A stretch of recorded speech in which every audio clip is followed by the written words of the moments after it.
You wanna sit back and laugh with me? Then come closer. Let me unspool this quickly and graphically. You say you want authenticity. Do you?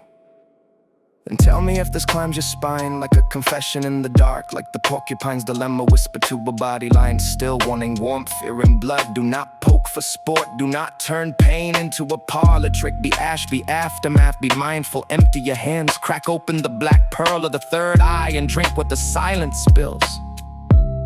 You see, I once thought goodness, obedience, gentleness, all that good boy liturgy might be the path by which I'd finally be held. I did not know who I was. I only knew I wanted to be wanted, not for the mask, not for the pleasing little animal trained to kneel, but for the unscripted thing beneath it. Poor deer in the headlights of other people's hunger, poor trembling creature learning too late that the self, when reflected too long in alien eyes, begins to molt, begins to rerun, begins to disappear into a performance of itself. And then I understood. Naked truth rarely survives first contact. Real eyes demand real lies, veils for the unbearable brightness, gauze for the wound, a fig leaf for the shivering soul. Too much revelation too early, and there is no second coming, only recoil. So now I hide like a hermit in a rented room of blue light, humming sutras to suture what was torn, a bowl of cereal in hand, milk bright as static cartoons flickering on the screen like revelations too simple to lie.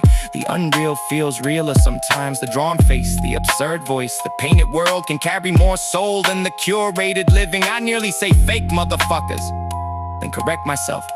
Performative people, but the correction changes nothing. I reject your ladders, I reject every vertical invitation that asks the spirit to become a resume. I wanna be so grounded, I can feel the grave rehearsing in my bones, so still that even folly might mistake me for a monument. I tried to fleece love from the flock, I did, but I could not lock eyes and tell the necessary lies. Could not graze politely on approved illusions, could not genuflect with conviction before the altar of the phony holy. So I unelected myself from that barnyard parliament of masks and climbed instead to the church steeple, where now I live as the solitary goat, bleeding my small sincere heresies into the sleeping air, hoping some insomniac soul below might hear in them not madness but recognition. Enter the confession booth, enter the chamber of ruthless decompression. Truth there is not kind, it comes fractured, multiplied in a hall of mirrors, each reflection holding a sneer, each sneer sharpened for any tenderness that strays too far from the sanctioned script. There were sneers for queer inclination, sneers for sacred arrows, sneers for every impulse that would not stay housebroken.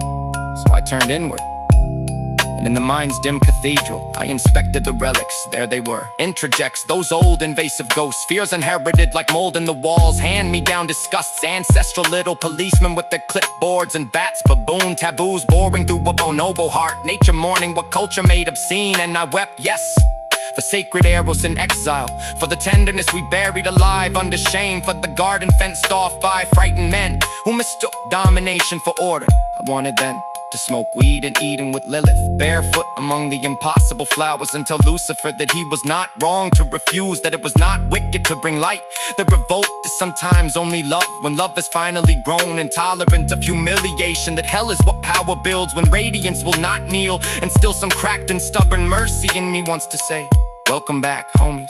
Sit down, the fire was always beautiful. The worst is not the fall, but the lie told afterward about why you fell. If this world made exiles of the luminous, then let us be luminous together. Let us make of our wounds not virtues but openings. Let us become difficult to govern by shame.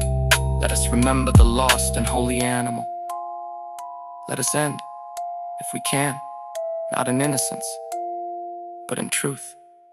And let that be enough.